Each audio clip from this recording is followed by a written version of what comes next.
Good evening and welcome to another edition of Bible Topics. Thank you so much again for joining us this evening. I do pray that the program will be an encouragement and will be indeed inspiring and informative and educational for us, as I'm joined by our friend Tim Vince, who heads up Christian Education Europe.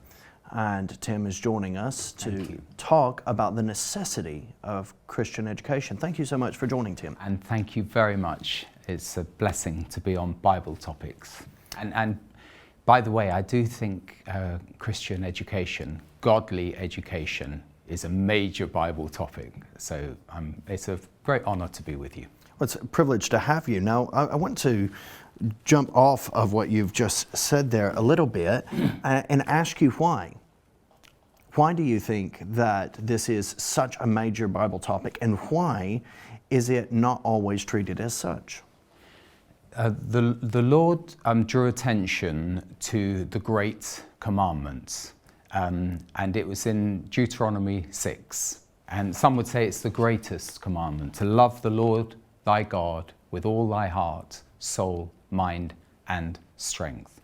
And immediately following, which I would take to be part of the great commandment, impress it on your children.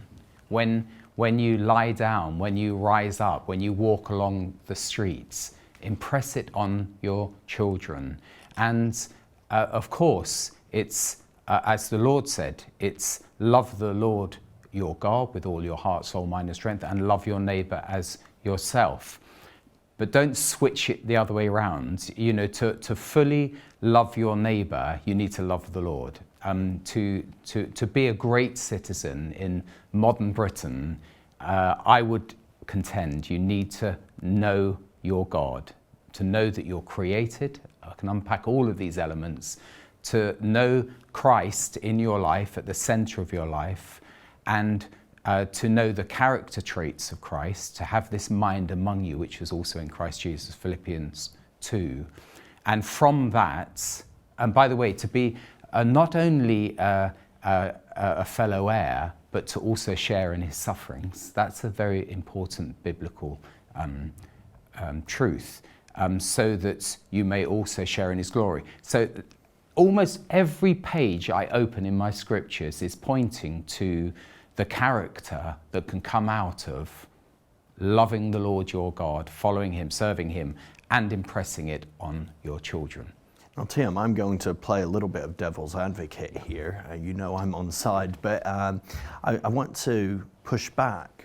That all sounds very religious. That all sounds very Christian. And really, I think, some might say, I do not, I want to hasten to add, that I think Christianity and education need to be a bit separate. You're talking a lot about Jesus there, and I don't really see what that has to do with education. Well, how would you? Well, the Lord Jesus said, "Suffer the little children to come unto me." So he was very interested in impressing the truths of the scriptures into children. He also said that it's better for an adult to be thrown in. It's one of the most serious things he said. To be thrown into the depths of the sea with a millstone round his head, to be drowned effectively, to any adult who causes the little one to sin. So I would flip that and say, by withdrawing or withholding God's truths from a child, you're effectively de facto causing them to sin. So it's a very serious matter for adults in general and for parents in particular to train up a child, Proverbs 22, in the way they should go so that they will not depart from it. I think it is very biblical. Now, of course, to the secular world, they say, oh, isn't it terrible indoctrination? As they take the moral high ground and say that we provide a neutral education. The reality nonsense, is, isn't it? I think it is nonsense, because there's no such thing as a neutral education, certainly not a secular education, because the balance then tips the other way, where their moral framework, where their worldview is imposed on children. And it is a religious worldview to say there is no God. Now, what is the purpose of education? Perceived and real. How would you define very simply the purpose of education? Character building. Character building. First and foremost. Now, from a Christian perspective, it's Christian character forming. And it's not being so heavenly minded that you're no earthly good. That's not what I'm advocating. But again, I'll put the flip side of that, which is how can you possibly be any earthly good if you're not heavenly minded? Because you have to start from, and this is our worldview, that we're created in God's image, life has value, but not only so, there's a spiritual dimension to life if we're created in God's image. Therefore, you have to teach children the way they should go. You should teach them who they are as individuals, where they came from, that they didn't come from a moral vacuum, a blob of whether it's an amoeba or amino acids with some random electricity shock that passes through it, and that's how they came about. That's what I would call a moral vacuum. No, they come from a moral God who gave us 10 rules for life so that we could live, not so that we would die, so that we would live. And he, Deuteronomy 30, I've set before you life and death, blessings and curses. Therefore, choose life so that you and your children may live. This is what we should be doing as parents. And you'd be surprised from a very young age, children pick it up.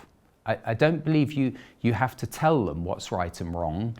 You just have to encourage them to choose what's right.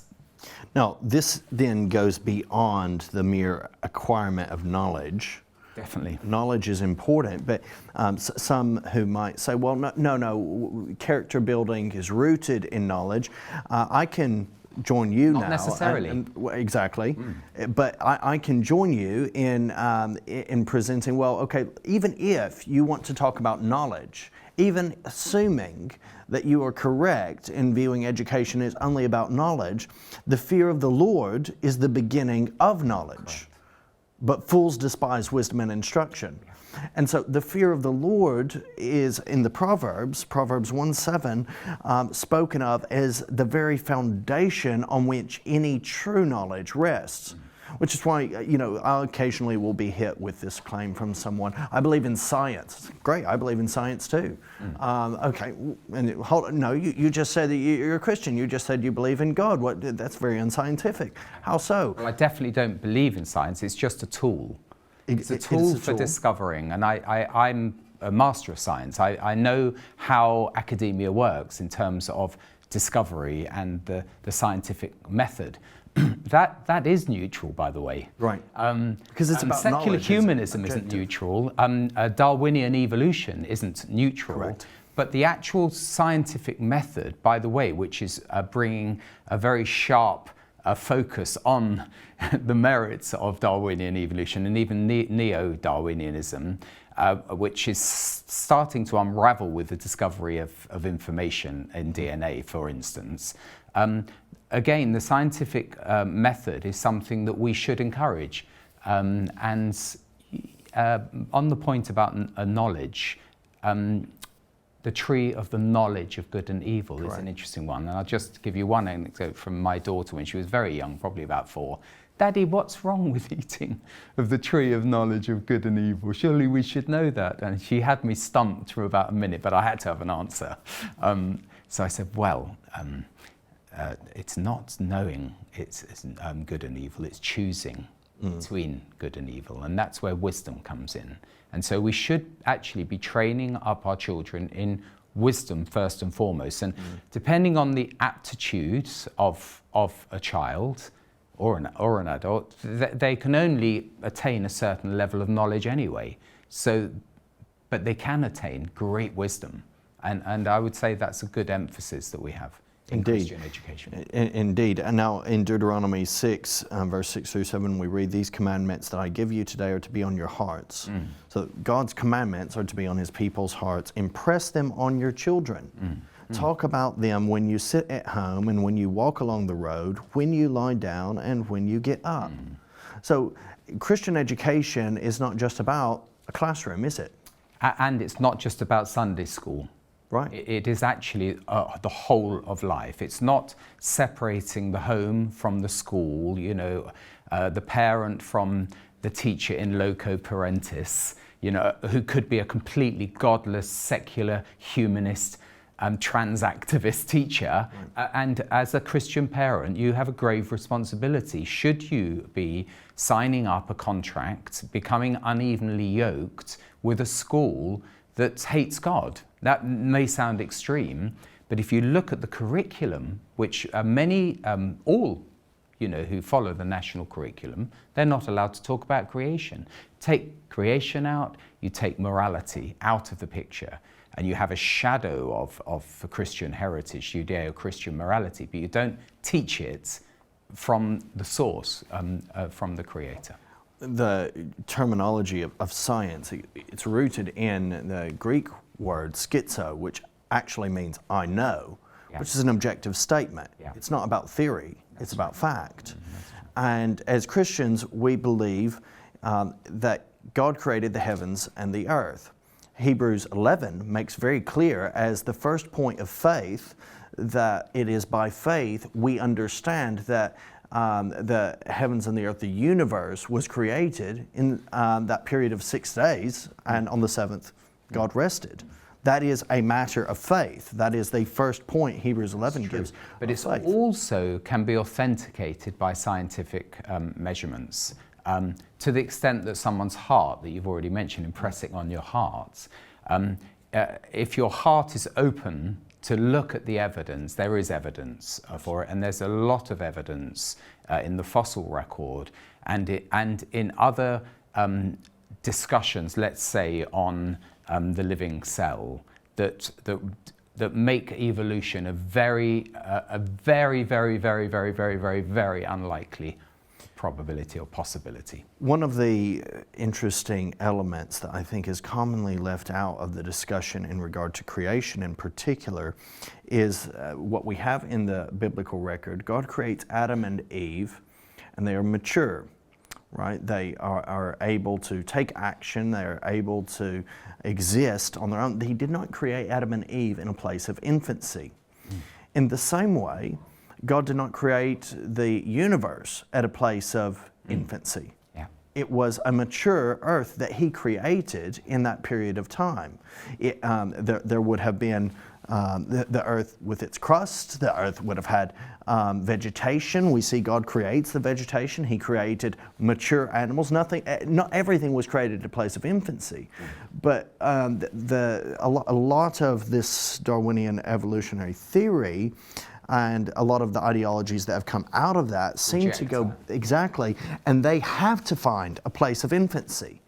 Hence why they go all of the way back, because they're assuming it wasn't created mature. He calls it the origin of species, right. But it's a beautifully written book which does not, in any one of those pages, explain the origin of species. Right. And there are a number of levels to look at it scientifically, but you've got geochemistry, you've got an amazing order in the whole material universe, which points, anything that's ordered points to someone making it ordered, points to a designer or creator. And then you've got biology and life, which again is inexplicable. Not only the origin of life from dead matter, which the scriptures is clearly talking throughout about how God breathes life into the dead, and even the resurrection. For a Christian, you have to question, if they don't believe God created life out of dead matter and it just somehow evolved through an electric spark or something, you question, do they believe in the resurrection, which is one of the foundational doctrines of the Christian faith?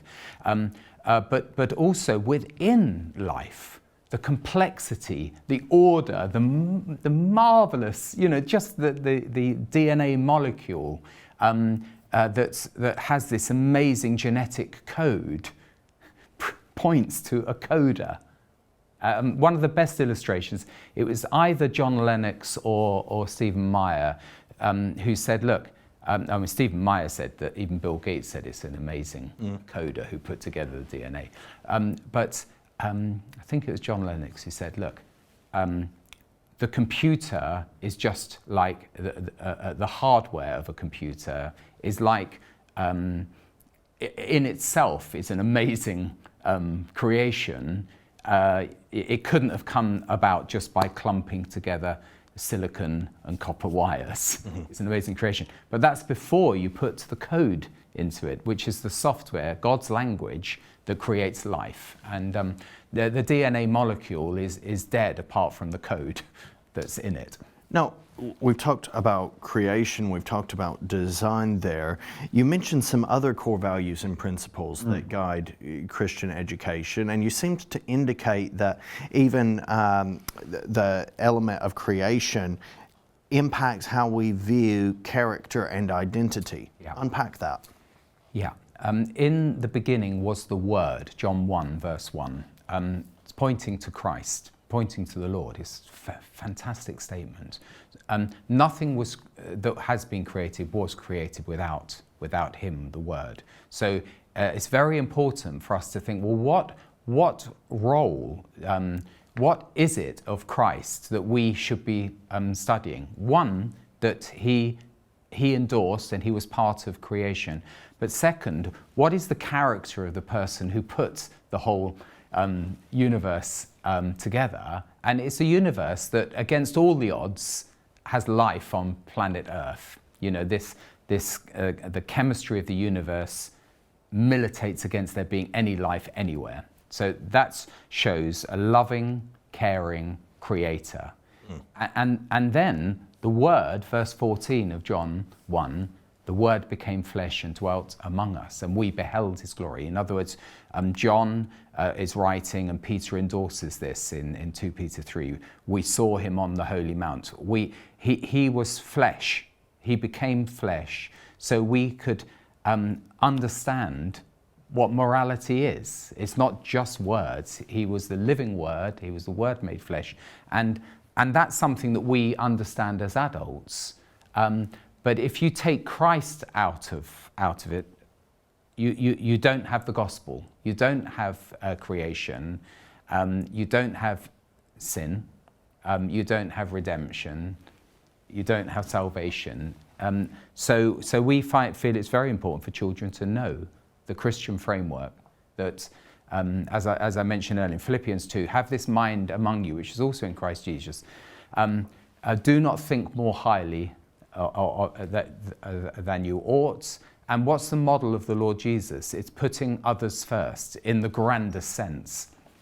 He didn't count equality with God something to be grasped. Or most of modern education is you've got to grasp a career. You've got to, I'm not talking about intellectually grasping, I'm talking about literally, you've got to be selfish. You've got to follow this model of ambition and money and the pursuit of money. Well, the Christian message is completely different. Jesus did not count equality with God something to be grasped. He was with God in the beginning. He was God. He humbled himself, became obedient unto death on a cross. That's a model for children growing up and for adults to live in a civilized world. Now, there may be some viewers who are wondering how these values, how these principles, how they are integrated into other subjects. I think we do too often separate, and we like to try to view things in this monolithic way as if they have nothing to do or there's no overlap. But how is it that those involved in Christian education, we'll come more to those involved in Christian education in a bit, but how is it that teachers, those involved in this process of education, can integrate those same values and principles into subjects like science, history, literature, mathematics?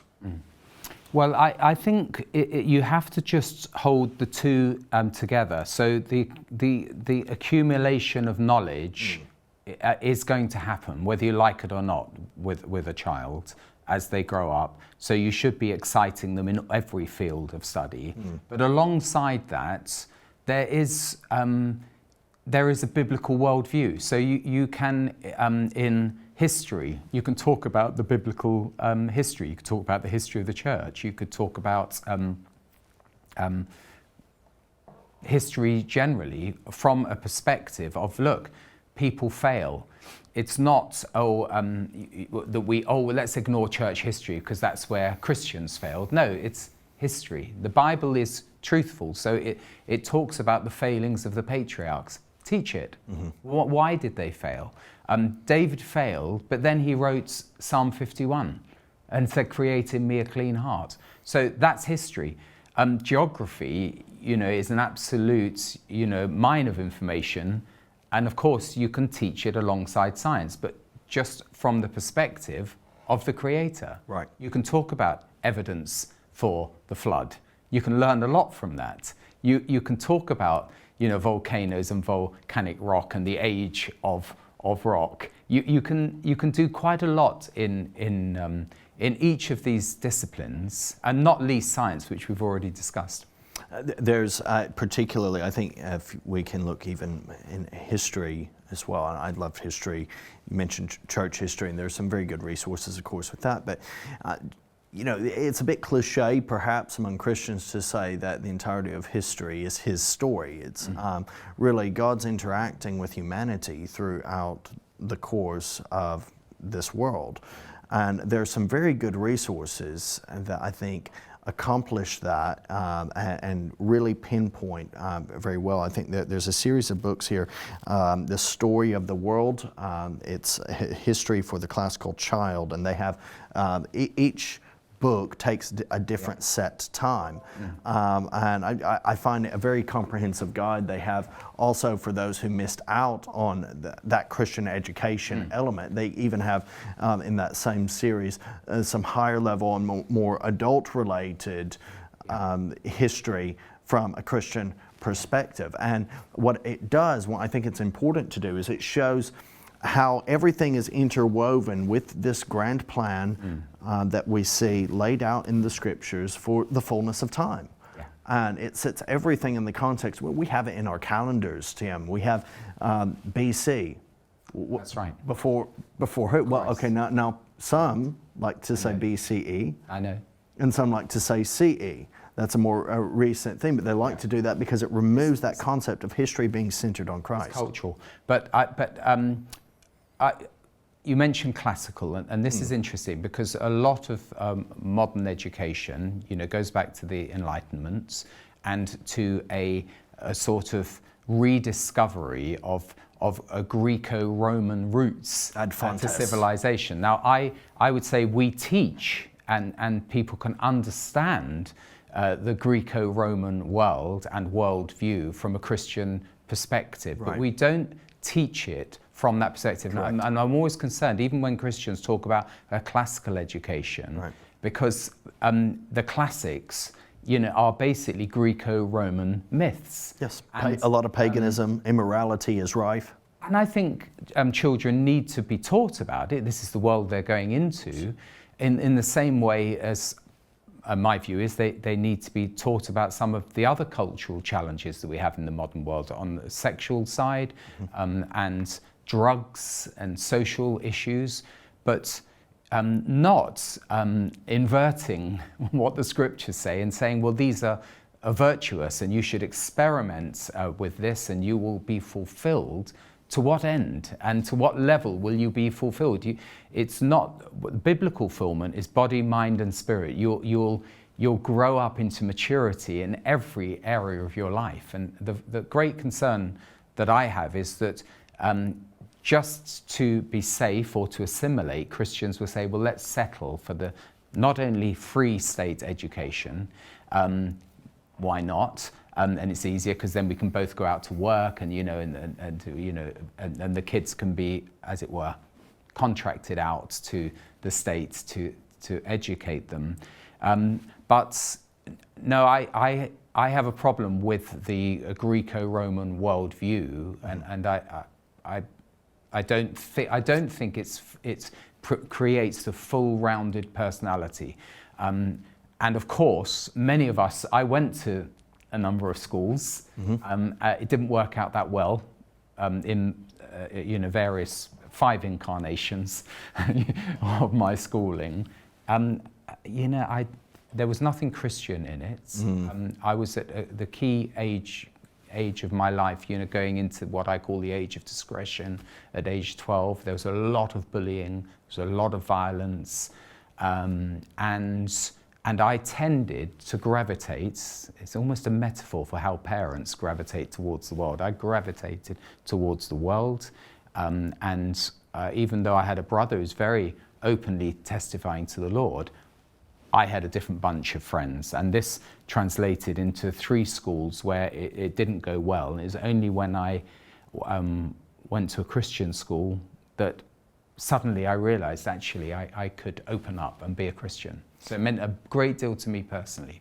And that's fantastic testimony, Tim. Now, you mentioned you went to a Christian school. Okay, now there will be some parents who are tuning in, and I know probably a couple of parents who might view this, who will say, oh, that's great. Okay, well, our kids go to a Christian school as well. Yeah.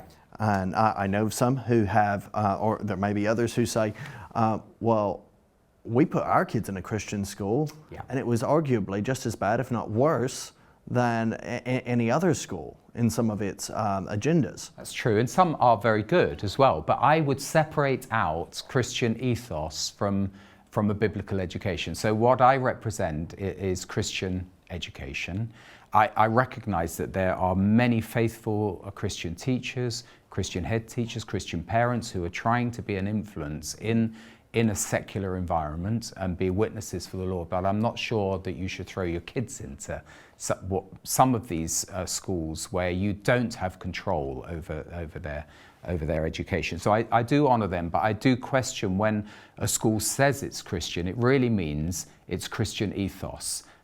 They have some shadow of Christianity, but the curriculum pretty well downright denies, you know, and it's a terrible contradiction for a child to grow up at a home where they're saying from a biblical perspective, and then it's all being poo-pooed from a young age in primary and secondary school. So I have a problem with that. And even my school that I attended was Ethos, and it's very difficult to hold the line. Very difficult in a very rampantly secular, militantly secular atheist world to actually say that you believe in Jesus, in the miracles, in creation. And so I've come round to a view, my position has evolved. I've come round to a view that actually you've got to, if you want to preserve the next generation and not see a constant decline in society, you've got to say, no, here I stand, I will not be moved, and the scriptures say this, and even though the Sanhedrin might be telling me you can't speak about the name of Jesus, we should unashamedly talk about his name and obey God rather than man. So Christian ethos in a school does not always translate to Christian education. Definitely not, because of the curriculum. Right. So you could say, we have Saint so-and-so's our name of our school, and we have this sort of Victorian foundation stone that says to the glory of God. That is honoured massively more in the breach than in the observance. They don't have Christian assemblies, and they don't even have in the religious studies a fair reflection of the Christian message. And we're in a Christian country that says you must have Christian assembly. We don't have it anymore. And so Western society, the US and Britain in particular, by the way, our curriculum started in the US, and we developed more for the UK or for other countries that are culturally, especially in history and geography, you can't start talking about, whatever the Mississippi, you might as well talk about the Thames or the Severn. But no, I think it came out of the US because they banned prayers in school. They wanted to so religiously observe the separation of church and state in a secular sense that they said, no, we can't have the Lord's Prayer. And that was when the alarm bell started ringing, and parents and pastors said, no, we need to preserve our Christian heritage. And haven't we seen a change since they'd taken it out? It's an inevitability. If you take God out of society, out of education, out of politics, you will end up with godless, God-hating politics and education. So, Tim, you've told us about your own education a little bit. What brought you to the place that you now direct Christian Education Europe? And tell us a little bit about really what makes your curriculum any different. So what brought me to it was I had quite a public role and a very senior role at a Christian Ethos school. I loved the school dearly. It was where I came to faith, where I gave my heart to the Lord. But with the cultural trend, it became such that I was getting quite a lot of emails from parents and others criticizing, probably connected to Revelation TV, because I'm public on the channel, and so you can see on the internet if you Google Tim Vince.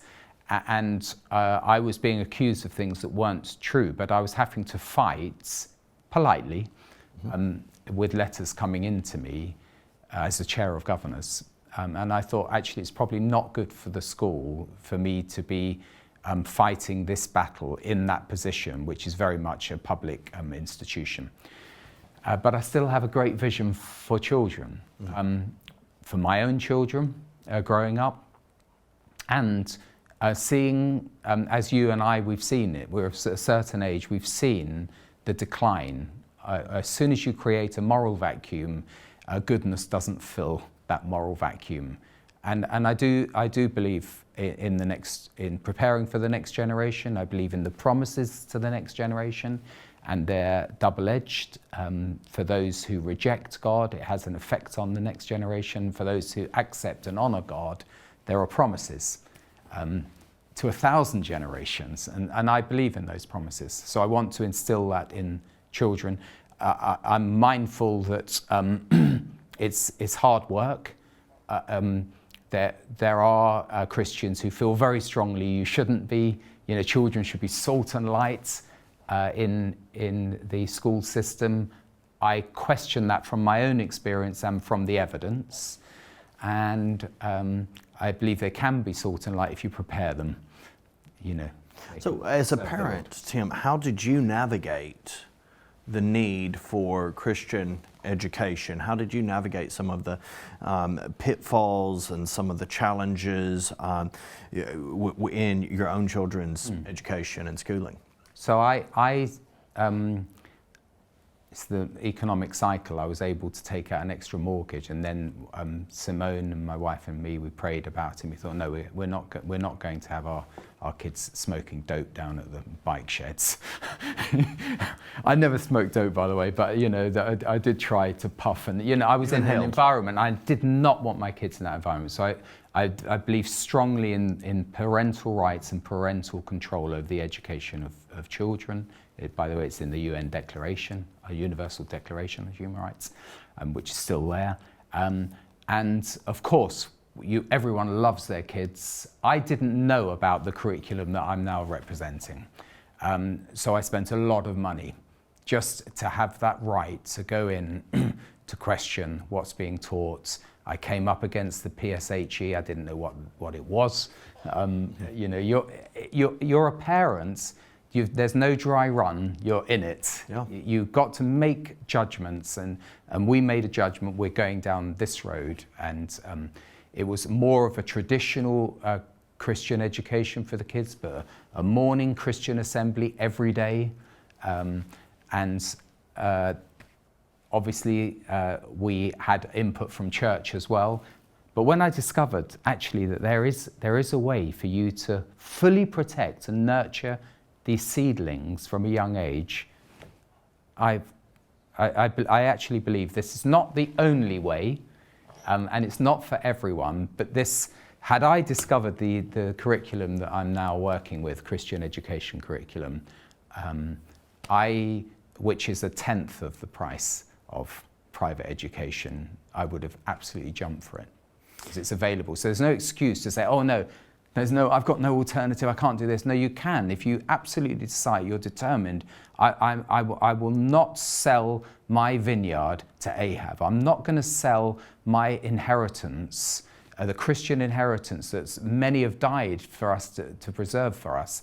I'm not going to sell out and deprive my kids of that inheritance. Colossians 2:8, see to it that no one takes you captive through hollow and deceitful philosophy, which depends on human tradition and the elemental spiritual forces of this world rather than on Christ. Now, some people, Tim, are going to recognize and say, well, that's okay, that's great, that's fine and well for your spiritual life, and you can be doing that on your own sweet time or whatever, but isn't there a case to be made for preparing children really for real life and for to face the broader world? And are you in some way jeopardizing that preparation process through this emphasis on Christian education? Devil's advocate again. No, it's good. We've got so many examples of kids who have grown up to serve the Lord, for sure, in the mission field, which is one route, but others who have gone out into industry and commerce, and also social work and other areas, and they're serving the Lord. I don't believe that kids of Christian parents are automatically going to be Christians, otherwise they wouldn't be doing what we're doing. But I do believe there's implicit promises with Lydia and all her household, Cornelius and all his household, including the children, coming to know the Lord. So I don't believe we should be pessimistic. We have the words of eternal life. It absolutely is gripping. It gripped me from a young age and made a big difference to my whole life. It's for others to judge whether I'm making a meaningful contribution to modern Britain, but I reject certainly that kids can't be trained academically. We've got a full curriculum from kindergarten, nursery, right up to university entry. There is prejudice out there, but you're going to face that prejudice, whether it's entering further education college. Some kids go at that age, even though the Department for Education says that our qualifications are equivalent to O-level, GCSE level, maths and English, and we've had that stamp. And even though we've had benchmarking to say, yes, we are comparable to Cambridge International exams, O-level and A-level, there are universities, as you might have discovered, who are prejudiced, and some senates of some universities will absolutely not have someone who has a Christian education and a Christian qualification. But you're going to encounter these challenges in adulthood anyway. Can they make a meaningful contribution? Massively. So we've had kids who have won the university course prizes as students, who have gone on to be very successful but in business and other areas, but I don't see that as the measure of success anyway. But if someone wants to press us, we've got plenty of evidence from the alumni, and over 1 million kids have gone through our curriculum, so it can't be that dysfunctional over 50 odd years. Proverbs 22:6, start off children on the way they should go, and even when they are old, they will not turn from it. I think there's so much stock that we often place in the world's criteria of success or the done thing or what should be done, the world's expectations, and we risk failing to start children off in that way that they should go. You begin in the right way, and it's not a promise, it's a proverb, but the proverb is that when they are old, they will not. It's a truism. It is. And by the way, it's not just if they're trained up in the way of the Lord. When you read the Hebrew, it could be in any way. And and we've seen it, and Hitler knew it, and with the Hitler Youth, the communists knew it. You drill kids in a certain way. By the way, the modern product of our secular schooling, it does tend to, and it's an exception if someone breaks out of the mold of the track that they're trained in. And so it's very dangerous if you just leave a child to be trained by others who follow your value system. Okay, and so this leads us to consider some of those challenges. If we are not faithful in Christian education, I remind viewers our question this evening is, why is Christian education necessary? If we don't emphasize Christian education, whether it's your curriculum, which is excellent and which I commend to the viewers and hope that you'll check Christian Education Europe out, or some form of Christian education, if this is completely left out, if there's not emphasis on this, what are some of the challenges to our children's identity and ideology, and how can this impact society? You can see it firstly, so look at it negatively first, church attendance, church youth attendance. And our curriculum was set up by a family that said reaching the world for Christ, one child at a time. So it's a big vision.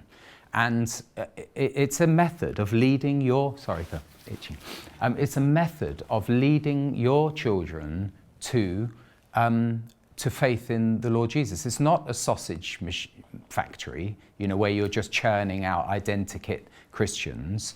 Every child is an individual. Just highlighting the way the curriculum works, the methodology is individualized, so it is based on the stage of their learning rather than their age. It is also a mastery learning, so we don't allow a child to go beyond the level that they've mastered. So there's a discipline involved there. But of course, I've mentioned that it's Christ-centered. The emphasis throughout the curriculum is memorize the Bible, learn the character traits of the Lord Jesus, and this becomes subliminal. And also learn public speaking. I mean, what the Greeks would call rhetorics. I mean, we learn how to not only recite famous speeches and famous sermons, but to actually preach them. Yes. So people say, oh, that's very, very dogmatic. Well, it isn't, because it's individualized and a child learns from within. It's not, you can never really, you know this as a parent, you can't impose on a child to do things. That you have to encourage them, mentor them, facilitate what is within them, and try and engender a love for the Lord. That will serve them well.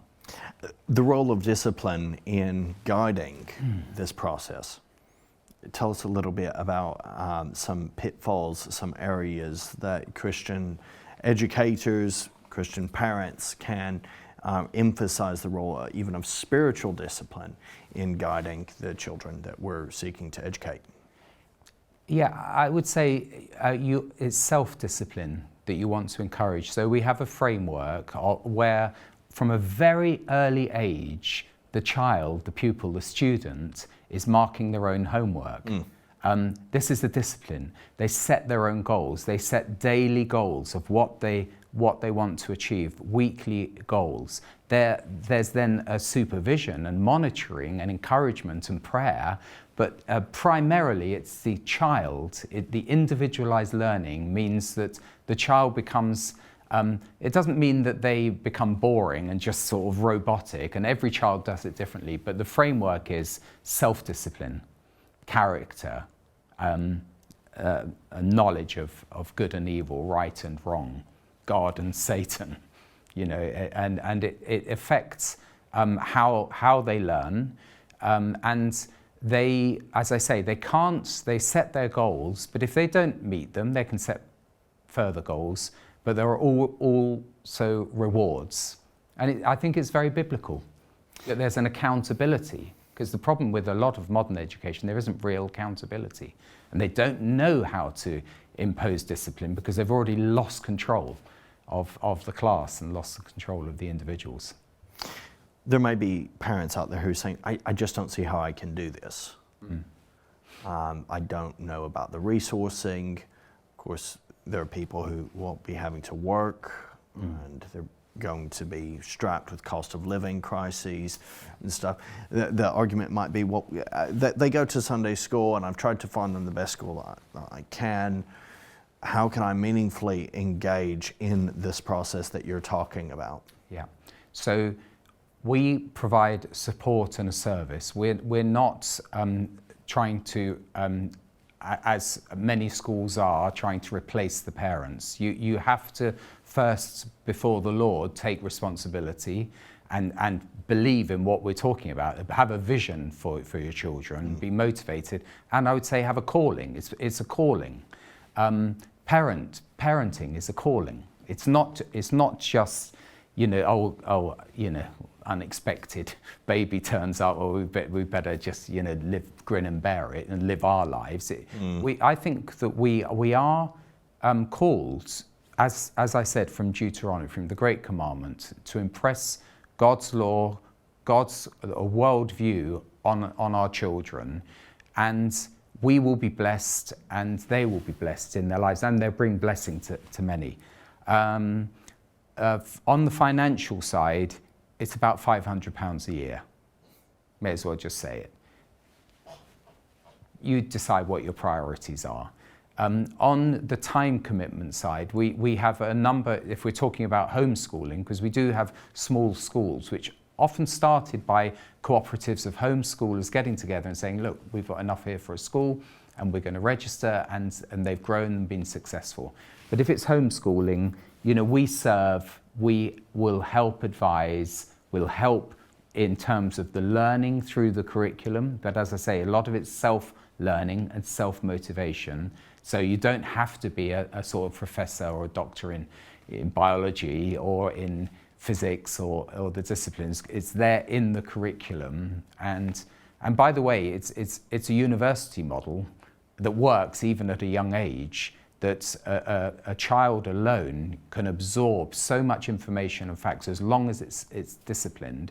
So therefore, you don't have to be a teacher. That's the first thing. And then you have fellowship with others, hundreds of other families who, we have over 800 families now, about 2,000 students doing homeschooling, home education. And it's a great community. We have camps, we have conferences, we have local get-togethers, and for those who feel called, it can be a great blessing. That's phenomenal, Tim. Now, one of the issues we have in our society at the moment is this, I would say it's probably the biggest issue, it's crisis of identity. We have rampant individualism, a great deal of selfishness.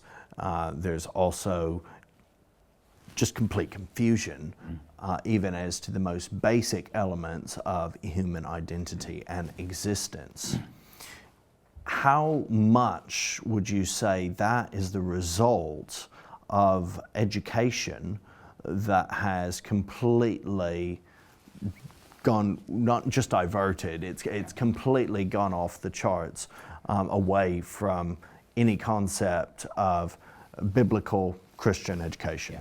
So it absolutely, it's no accident that we are where we are, and it's degenerating, because it does. A little yeast, will affect the whole. But also, it hasn't happened by accident, because there's been a determined plan from teacher training colleges through to the school classroom to take out a Christian framework. It's completely crazy. It's a distorted, maligned interpretation or perspective of what the Christian gospel is, and I would say it is spiritual, and it has badly polluted the streams of education in our country.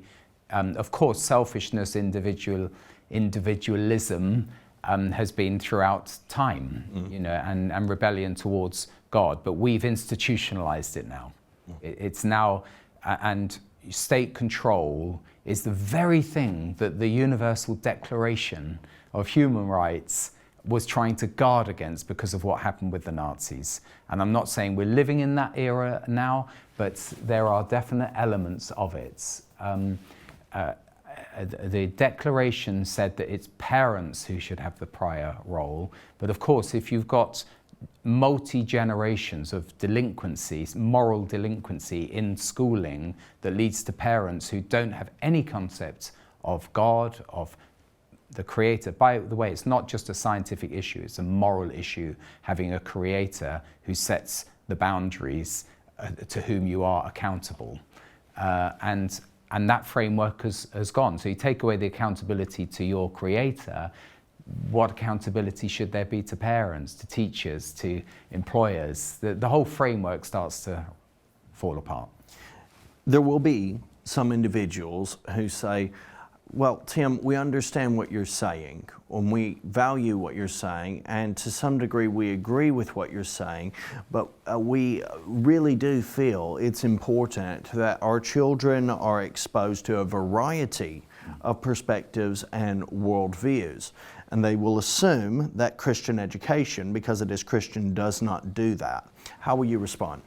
It sounds as though they're in danger of assimilating. And I wouldn't prejudge it, but I would say looking at the evidence of the last 50 years, trying to fit in and to be what they call syncretism, or to be inclusive in some way, ends up in the problem with the Christian faith is it doesn't mix. I don't mind saying that. It's exclusive, isn't it? Yeah. I am the only Lord said, way. "Come ye out from among them." Can you make a positive contribution? Absolutely. Do you have to compromise what God's set out as the best framework for life in order to make a contribution? I dispute that. I think we can make a very great positive contribution from a Christian perspective. So we're not training kids up to be hermits in monasteries. We're training them up with a load of life skills, communication skills, writing skills, speaking skills.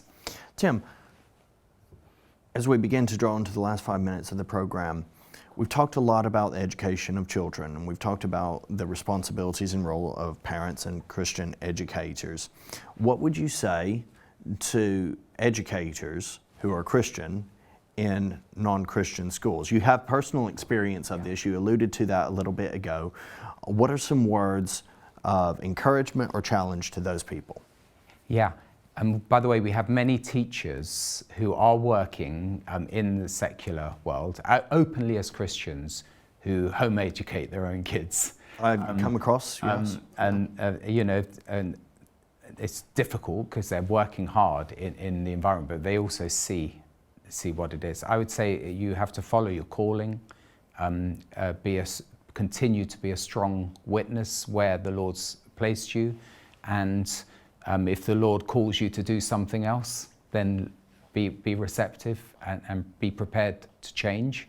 If your children are in a bad place, get them out. I mean, obviously my dad and mum saw me going in the wrong way, hoiked me out from one comprehensive, and we went down to Sussex. I went into another one, but I had all the bad attitudes, as it were, were with me by then. It needed a radical change of heart for me. But yeah, be prepared to up sticks. I believe it. I totally believe it. I practiced it with my own kids. If it's not the right place for them, deal with it. Right. Because you will rue the day. You'll regret it. You'll lose your children. You'll lose them spiritually, but if you lose them spiritually, you've lost them in other ways as well. Indeed. Any final words of challenge to our viewers from the scriptures? I challenge grandparents who could help with parents, and the warning from Isaiah 37 of Hezekiah, who heard the warning about even his children being taken to Babylon, and he said in his heart, at least I've had peace in my lifetime. And we've had an amazing golden period of peace in the Western world. The barbarians are at the gates. There's shaky times ahead. We need to prepare the children for real challenges, spiritual challenges, but also economic, social, cultural challenges. And so you're not serving your own children or your grandchildren well if you take the attitude of that wonderful king, righteous King Hezekiah, who said, oh, at least there'll be peace in my lifetime. Well, don't be too sure. Absolutely. Thank you so much, Tim, for joining on this edition of Bible Topics. Some scriptures to close out on. As we are striving to start children off on the right way, and we believe the right way is Jesus, the way, the truth, the life, through whom no one can go into the Father's presence apart from. We have the reality that God's Word is a lamp for my feet, a light for my path. In a world that is very dark, we need enlightenment. And that enlightenment, as you've already indicated, it doesn't come from even the classics. It doesn't come from Greco-Roman culture. It doesn't come from just a moralistic viewpoint. It comes from Christ.